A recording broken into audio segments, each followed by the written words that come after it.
When you have a dual system build like Deep Blue right here that has a Threadripper 3970X up top and a 10900K down below in one continuous water cooling loop, this is the EK Quantum Kinetic D5 pump right here, you have to turn things on in order. So first I turn on the Threadripper system because that's what's actually controlling all the fans and the D5 pump, but then I turn on the second system, the 10900K, and that's actually running Windows 10 and Linux as a dual boot. So this is how I turn on the second system. So you notice it's all dark right there. Way back here, there's actually a reset button, and that's what I have plugged in to this right here. So I think I pressed the right button. It should turn on. There it is. And this is the monitor plugged into that.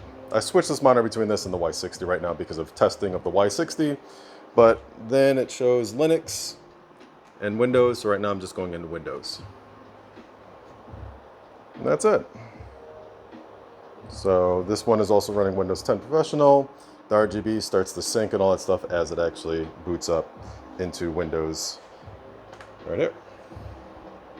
So as that loaded up, the RAM RGB, because this is a gigabyte motherboard here and a gigabyte motherboard here, so it's very easy to get all the RAM and, you know, CPU water blocks. These are the EK Quantum magnitude blocks.